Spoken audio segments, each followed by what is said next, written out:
Today on Trisha. The pictures were graphic. The bullet didn't have time to spread, and the area that it took out was the center of the face. The videos were shocking. But the stories of survival were incredible. She had to learn how to walk, to talk. The reality that I was going to die sank in. Today, a look back at the most shocking and outrageous medical mishaps and miracles. A woman is shot in the face with a 12-gauge shotgun. I had 66 BBs from the buckshot submerged in my brain. He accidentally set himself on fire. His body was third degrees, 43% of his body. A skydiver falls thousands of feet from a plane and hits the asphalt when her chute fails to open. I broke almost everything in my face. When she first hit, I heard the pop. He was mangled by a plane propeller. His hand was pretty much severed. She was nearly killed by an arrow. At that point, you didn't know if she was alive? No. Shocking and outrageous medical mishaps and miracles. The inspiring stories. When I first saw him open up his eyes, it just brought joy to my heart. She knew how to eat again, and she walked. How are you adjusting to your hand? Pretty good. I can still climb trees. Stories of survival and recovery. They give her a blood test, and on top of all of this, what do you discover? She's 2 weeks pregnant. Medical miracles. I love you, Daddy. It's all today on Trisha. Okay, take a look at this beautiful young woman named Chrissy. Now, when this photo was taken, Chrissy was your average 16-year-old young woman. She was enjoying life like, hey, any 16-year-old should. Well, as fate would have it, one night at a party, a friend of hers was playing with a 12-gauge shotgun. A shotgun that accidentally went off just 5 feet away from her face. Take a look at this. On March 21st, 1999, Chrissy and her boyfriend decided to throw a party at their house with some friends. Everyone was drinking except for Chrissy. Against her will, her friend had decided to bring a gun to the party. According to Chrissy, she told her friend that she didn't like guns and told him to put it away in a closet. When Chrissy walked into the back room, she found him playing with the gun and again told him he should put it away before he killed somebody. Her friend insisted the gun was not loaded. That was the last thing Chrissy heard. In an instant, her life changed. The gun went off in Chrissy's face from 5 feet away.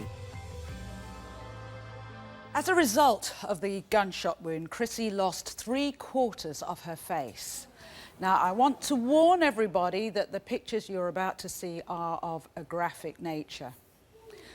10 years later, after countless surgeries, Chrissy, with the help of her wonderful doctors, has a new face and a new outlook on life.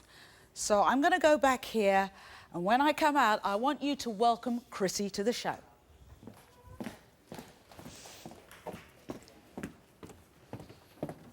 Hi, Chrissy. All right, I'll grab your elbow. Yes. Oh, okay. Perfect. Thank you. You tell me what you need. Oh, just get me to my seat and I'm good. In the hot seat. Yeah, exactly. Okay.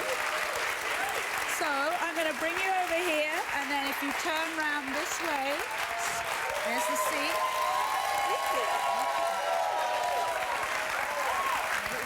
Welcome, Chrissy.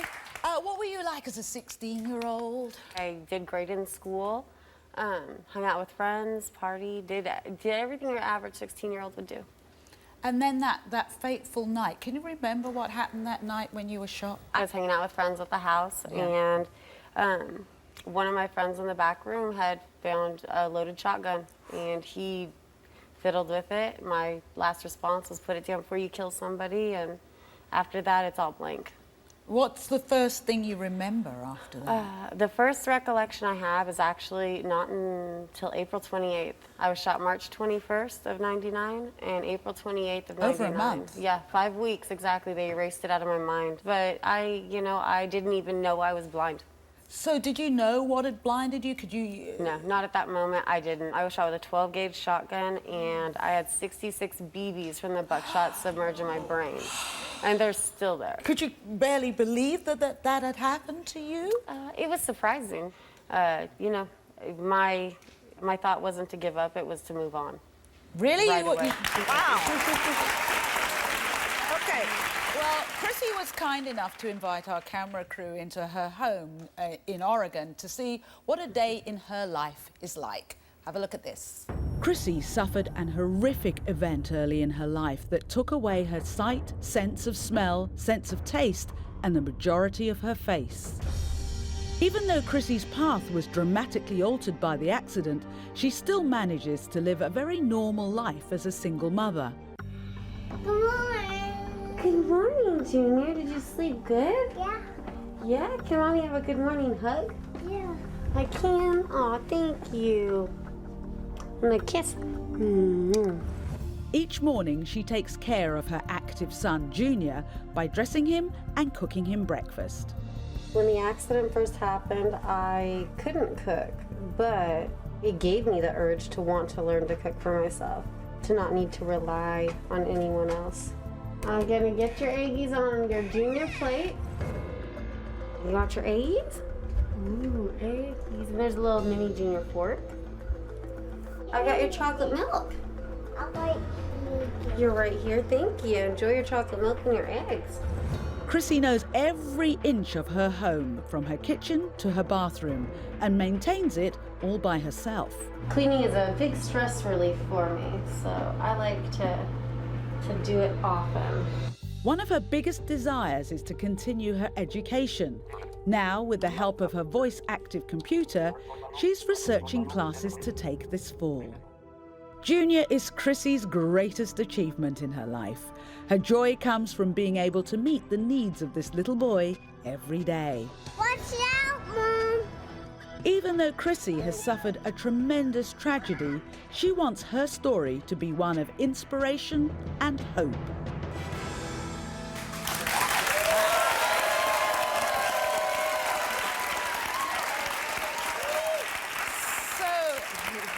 Chrissy, we saw there with your little boys, what, off to school, preschool soon? He just started preschool. You're going to have all that extra time on your hands. So let me just throw a little something at you here. Our friends at East West College of the Healing Arts would like to invite you to go through the admissions process. So if you successfully complete the admission process, the school would like to offer you full tuition to be trained as a massage therapist. That's incredible. How do you get around? Do you have transport? If I don't have assistance from someone to get where I need, I can get myself there. So you can get yourself there. Okay, well, we took that into consideration as well. So to help you get to those classes I just mentioned, the Green Cab and Green Shuttle car service has agreed to offer you door-to-door service to and from school at no charge.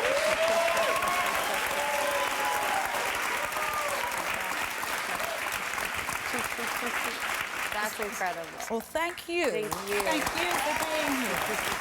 Thank you. Thank you. Coming up, an inspirational update. I am feeling a very successful future about to happen for me. Up next, he accidentally set himself on fire. His body was 3rd degrees, 43% of his body. And later, When she first hit, it popped like a watermelon hit the ground. The reality that I was going to die sank in. medical miracles, I was shot with a 12-gauge shotgun. today on Trisha. Okay, now before we start this segment, I do want to warn you, some of the images you're about to see are of a graphic nature. Please welcome Dante to the show.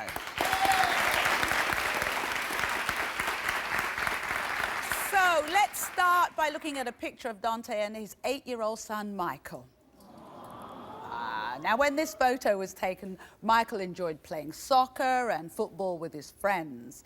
One morning, while playing with a lighter, Michael accidentally set himself on fire. Take a look at this tragic story. Dante is a hard-working single dad whose life was turned upside down by a single phone call. He was told that his only son, Michael, was burned in an accident. When he got to the hospital, he realized how serious Michael's injuries were. At first, I didn't really believe it. Michael was playing with a lighter. His shirt got on fire, and it disintegrated. Natalia saved Michael's life, absolutely, 100%. Michael's older sister had the presence of mind to put out the fire. When I found out his body was 3rd degrees, 43% of his body, they asked if it would be better for him to fly up north, Sacramento, Shriners Hospital.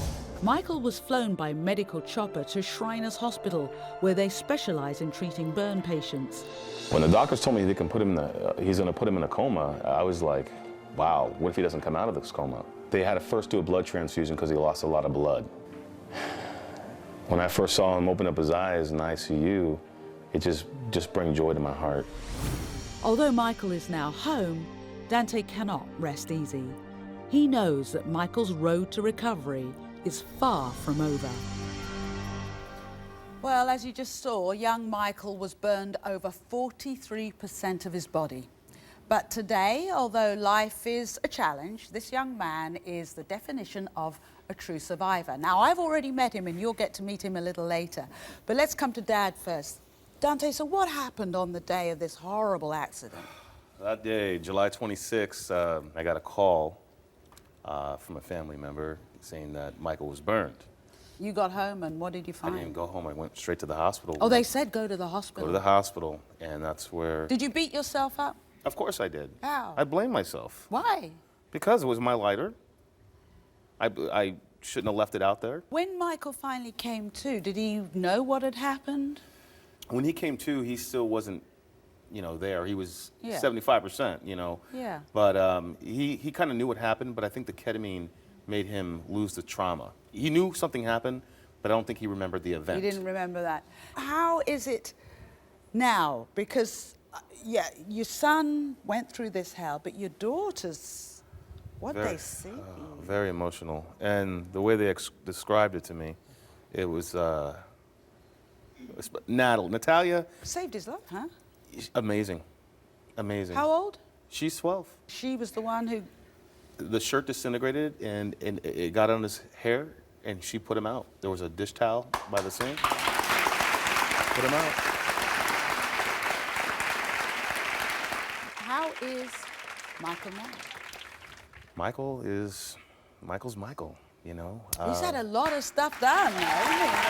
Michael. And as I said, we're going to meet Michael later, but what I wanted to do is meet your 2 little girls. Absolutely. Because I guess they've had to do a lot of growing up very quickly. They're with us today, so please welcome Natalia and Angelina.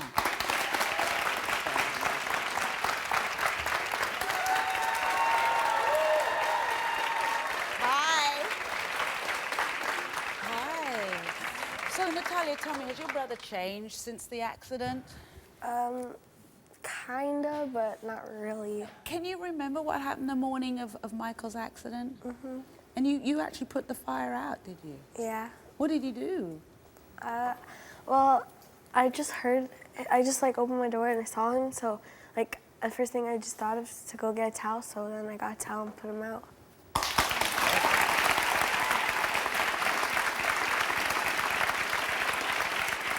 Let's meet him. He's a courageous young man. Please welcome Michael. You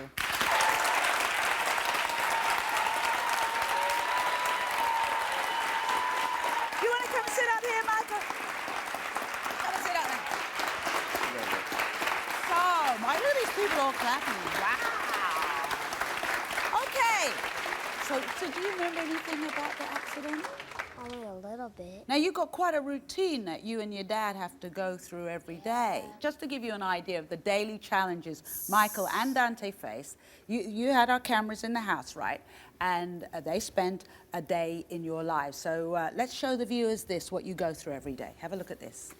The doctors told Dante that the first year of Michael's recovery is the most crucial. Michael requires specialised rehabilitation and care if he is to heal properly. So Dante has taken a leave of absence from work to give his son the necessary attention he needs. All right, let's go. They make regular visits to the Arrowhead Regional Medical Centre, where Michael receives therapy vital to his recovery.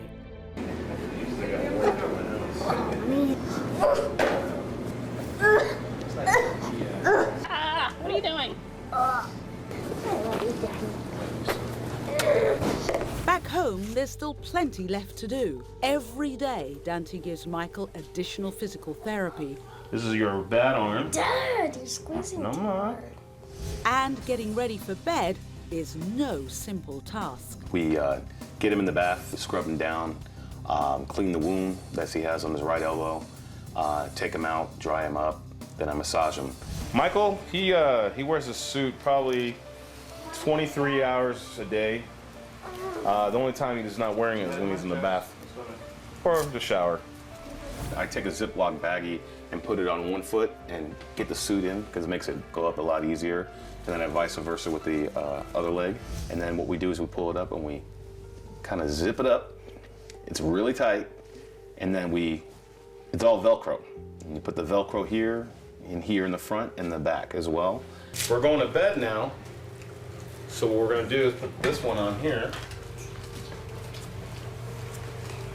Call him the Velcro man.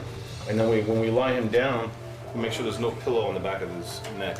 This is straight, okay? Go lie down, they want to see you.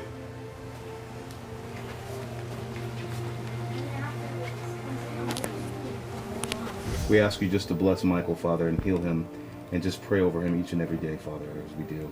Good night, buddy. That's you.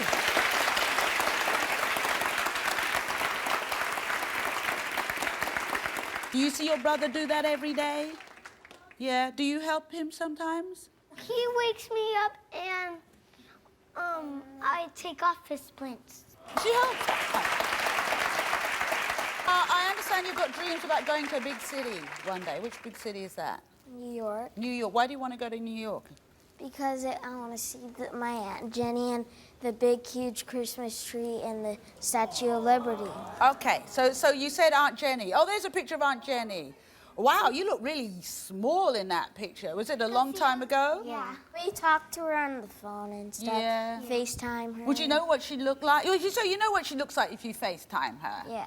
So shall we FaceTime her now? He didn't bring his phone. He doesn't have his phone on. Oh, man. Oh. Go get your phone. Yeah.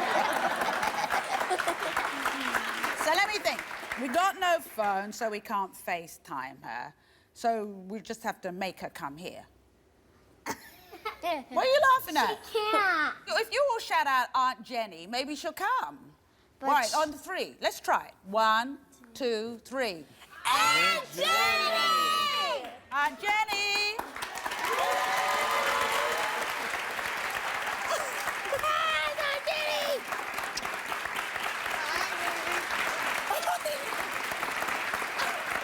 More to Carl's Medical Miracles when we return. Up next. When she first hit, it popped like a watermelon hit the ground. The reality that I was going to die sank in. Coming up. He ran straight into the propeller. The only thing that was going through my mind was to get to him. And later, she was nearly killed by an arrow. It hit the main artery. She had a major stroke.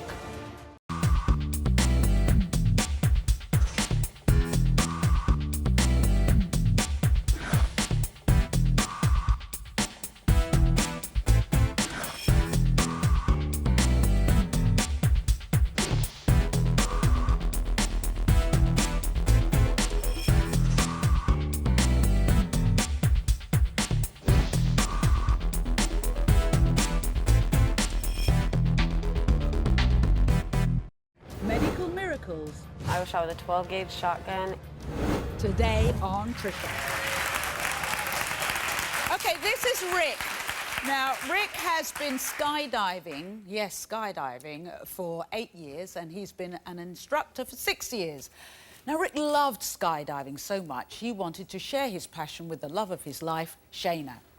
After 9 tandem jumps with Rick, it was time for Shayna to fly solo.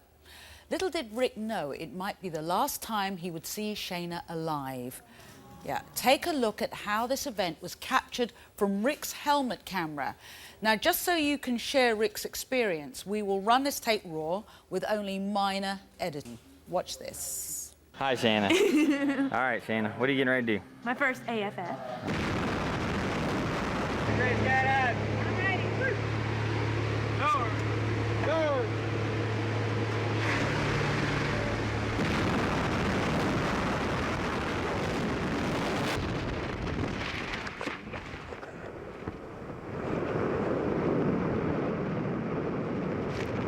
Woo! Good job, Shayna. Yeah, it's my girl.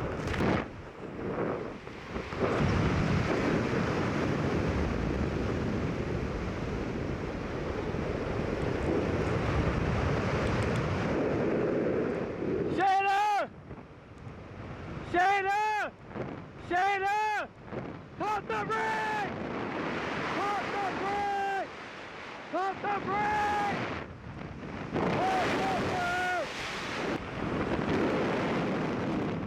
Shayna!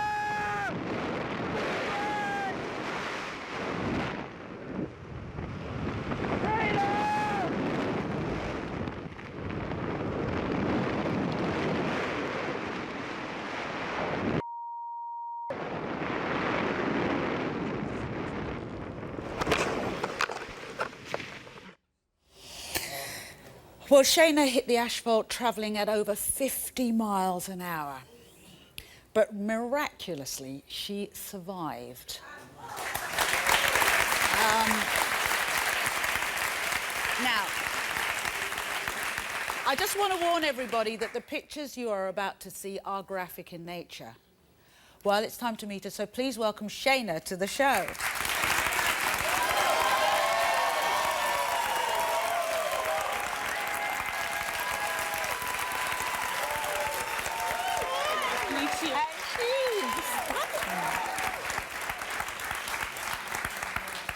So, Shayna, that first solo skydive, and we saw the footage. Have you seen the footage from the camera? Yeah, several times I've seen that footage. How does that, can you believe that that's you, or does it kind of feel surreal? The first several times I watched it, it was really surreal, and it bothered me a lot to watch it because on the TV screen you can just, reach up and hit the pause button or, the rewind button. But in real life, you watch it happen and there's really nothing you can do. And I can sit there and I can tell myself what I wish I had done or what I wish I could have done. And there, in reality, I did everything I could have tried and it just didn't work. You got a lot of injuries. What were your injuries from? I broke almost everything in my face. I bashed out the top front 5 teeth in my mouth. I broke my pelvis in 3 places. And I also broke my lower right leg. And while I'm laying there acting like a baby myself, a doctor comes in and says, by the way, we found out through a blood test that you're 2 weeks pregnant.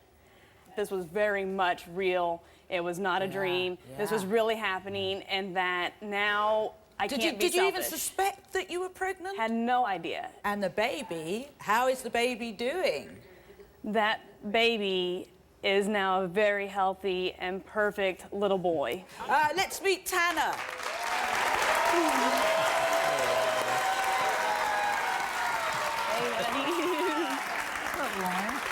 I understand you like building things with Lego and... I like playing with Legos. Do we have something for Tanner? Do we have something for Tanner?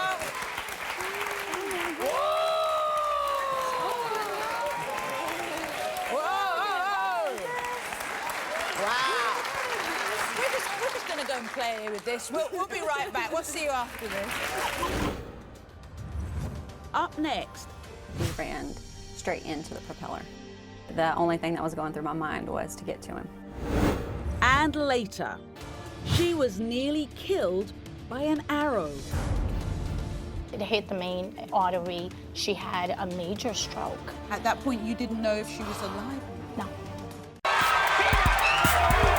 You are the Five. Get off my stage.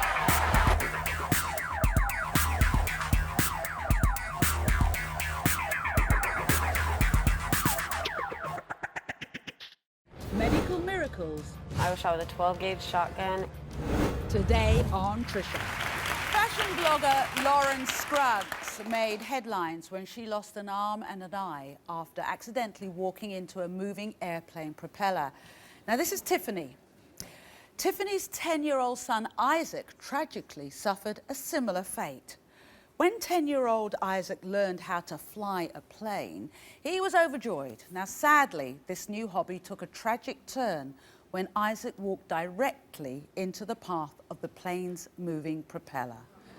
Let's take a look. The day of the accident, Isaac was flying with a family friend, and they got to the airport. He was being taught how to fly, and I'm waiting there for him. So he's pretty excited to see me. I hadn't seen me in a while. Instead of running around the back of the airplane or around the propeller, he ran straight into the propeller. When I saw him get hit by the propeller, the only thing that was going through my mind was to get to him. On the way to the hospital, he was very worried about his eye. I don't think he really realized that his hand was pretty much severed, and I don't think he realized his upper arm was halfway severed. We got from the one emergency room to the children's hospital, and they got him into the ER, they got him stabilized. About 20 minutes later, they were in the operating room, and they were operating on him probably several hours. And the doctor came out and told me that they couldn't save his hand. The propeller hit his face, his eye was swollen shut. No one knew the extent of the damage until after all the surgeries were done. The two eye doctors came in, one to look at the back, one to look at the front. The back of the eye turned out to be fine. The front of the eye, he had a cataract and had to have that surgery done. For the first few months, we did everything for him, and I realized that we should not be doing that because we would be disabling him ourselves, and I didn't want to do that, and we're very pleased with the strides that he's made so far. Well, as you just heard, this horrific twist of fate caused Isaac to lose his right hand. But what he hasn't lost is his spirit and his zest for life. We'll meet this incredible young man later. But first, I want to talk to Mum. Tiffany, you hadn't seen Isaac for a little while. He was off learning how to fly a plane. So when he saw Mummy, he must have been so proud. So you pulled up and he saw you. Mm-hmm. And what happened? He ran in front of the propeller? He did. I think once he saw me, he was so excited that all the safety that he learned was just out of his mind. You saw it happen? Mm-hmm. What did you think at the time? When I got up to him, When I got up to him, he was quickly scooped up and pretty much carried off. So I only saw... Was he conscious? He wasn't... The whole time. Did you know the extent of his injuries at that stage? Once they got him stabilized in the ER, they allowed me back there. And I was, obviously there was a head wound. Yeah. And I knew that there was something wrong with his hand. When did you find out he'd lost his hand? Not until after the surgery. So he was how old when that happened? He was 9, he just turned 9. How many operations did he have to have after that? How much time? He had a total of 4. I think it's time, don't you, that we meet this young man? Yes? Let's meet Isaac. Isaac, come on out.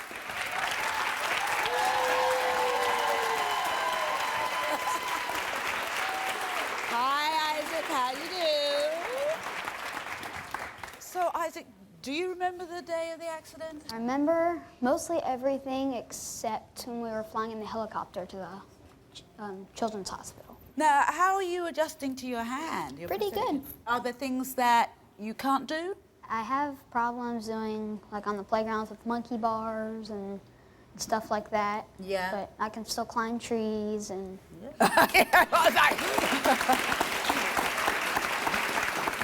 You went skiing recently, I hear. How'd that go? It was pretty fun. It was my first time doing it. And does Mum push you sometimes when you don't want to do things? Yes, but that's the good part, because if she didn't push me, I wouldn't be able to do the things that I can do right now. All right, we'll be back after this.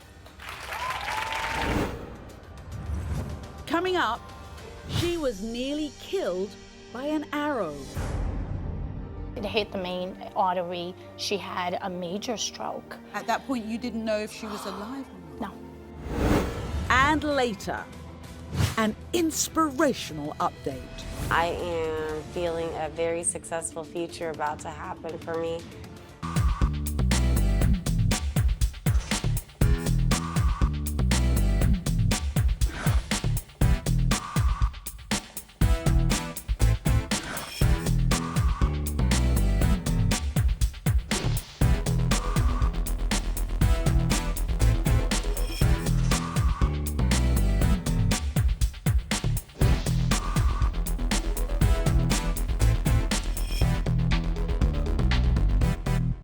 Medical miracles. I wish I was a 12-gauge shotgun. Today on Trisha. Welcome back to a very special show. Now, sitting next to me is Luciana. Luciana is the mother of beautiful twin girls, Ariana and Brianna. Ah, they're sweet. Now, during a hot summer's day, Luciana wanted to surprise the girls with an above-ground pool. So when a friend offered to take the girls away for an afternoon, she agreed. But nothing could have prepared her for what would happen next. Here's her story. When Luciana dropped off her daughters, Brianna and Ariana, at a friend's house, it was just another play date for her twin girls. But all of that changed when she received a phone call that her daughter Ariana was in an accident. The little boy was shooting the bow and arrow in front of the garage, and there was a wall there. So when Ariana came running in the backyard, he couldn't see who was coming. And when he shot the arrow, it hit her in the bridge of her nose. When they arrived at the hospital, the doctors told them that they could not guarantee that Ariana was going to make it through the night. She stayed in a coma for 2 weeks, and Luciana never left her side. After Ariana woke up from her coma, she was eventually transferred to a children's specialized hospital. We didn't really know what that meant because Ariana was laying in the bed. She couldn't hold her head up. She had a trach to help her breathe. She had a feeding tube. She was in diapers again. She was a baby all over again. Ariana spent 2 more months in the hospital, learning how to walk, talk, and even go to the bathroom. Luciana felt triumphant when Ariana finally left hospital. When we were finally ready to leave Children's Specialized Hospital, I had a big smile on my face because she walked. She didn't have a diaper on. She couldn't speak much, but she could say some words. She didn't have a feeding tube. She knew how to eat again. And she walked. Ariana still faces daily rehabilitation workouts, but Luciana believes that her daughter has come a long way. She's very thankful that her prayers have been answered.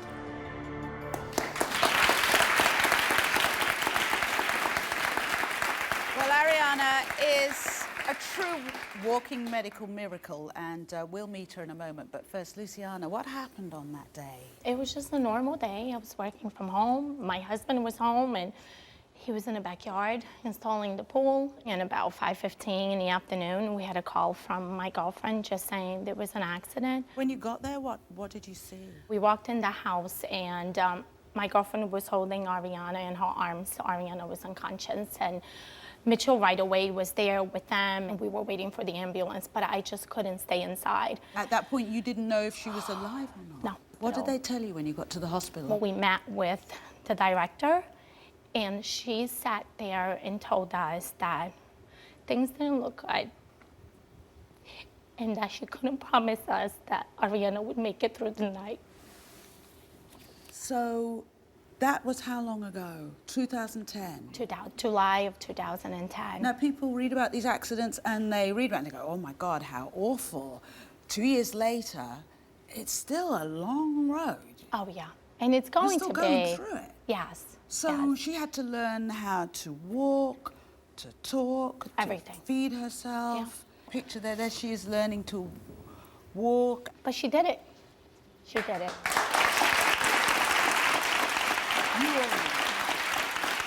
They said little girl, in our eyes, is a walking medical miracle. So please welcome Ariana and her twin sister, Brianna, to the show.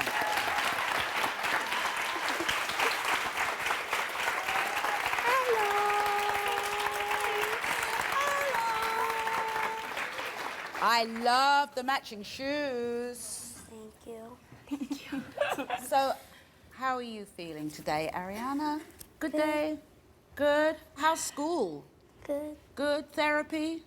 Good. Is it boring sometimes? Mm-hmm. Yeah. Back in a moment. Up next, she's back. I am feeling a very successful future about to happen for me. An inspirational update. You are the fire. Get off my stage.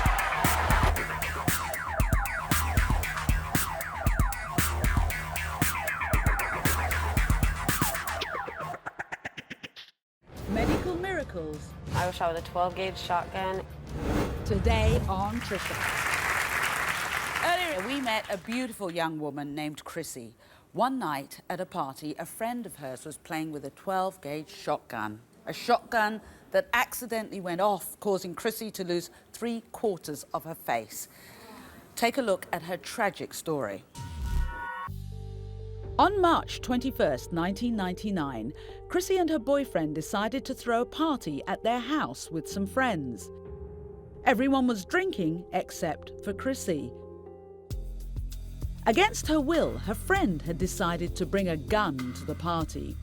According to Chrissy, she told her friend that she didn't like guns and told him to put it away in a closet. When Chrissy walked into the back room, she found him playing with the gun and again told him he should put it away before he killed somebody. Her friend insisted the gun was not loaded. That was the last thing Chrissy heard. In an instant, her life changed. The gun went off in Chrissy's face from 5 feet away. Now, most people think an accident like this would cause someone's life to come to a screeching halt, but not Chrissy. In fact, she went on to give birth to a baby boy. Take a look at what a day in the life of this incredible mother is like. Chrissy suffered an horrific event early in her life that took away her sight, sense of smell, sense of taste, and the majority of her face.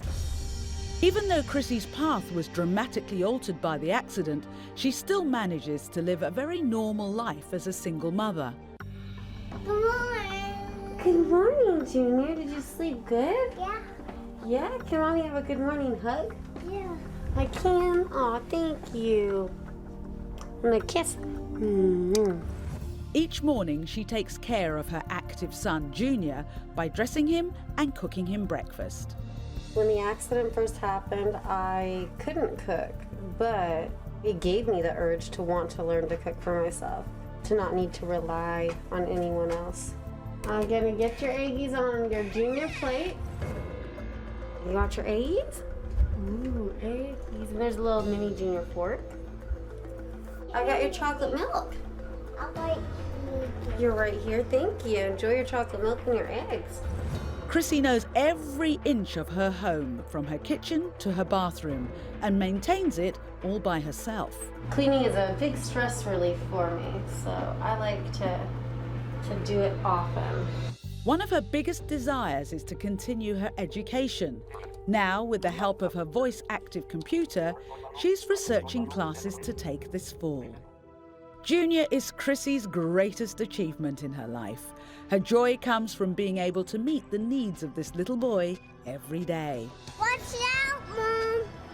Even though Chrissy has suffered a tremendous tragedy, she wants her story to be one of inspiration and hope. So after that show, we set Chrissy up with classes so she could finally fulfill her dream of becoming a massage therapist.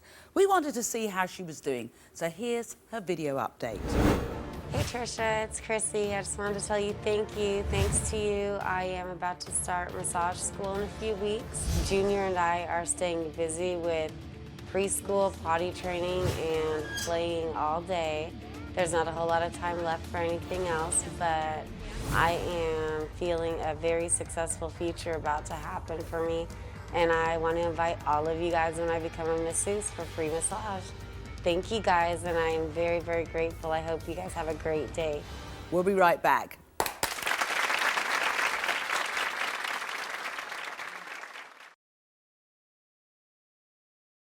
Medical miracles. I was shot with a 12-gauge shotgun. Today on Trisha. I'd like to thank all of the courageous women, men, and especially the children who came here to share their unbelievable stories. Now, if you know someone who you believe is a walking medical miracle, give us a call here at 1-855-4-TRISHA. And I want to thank you again for watching. Bye.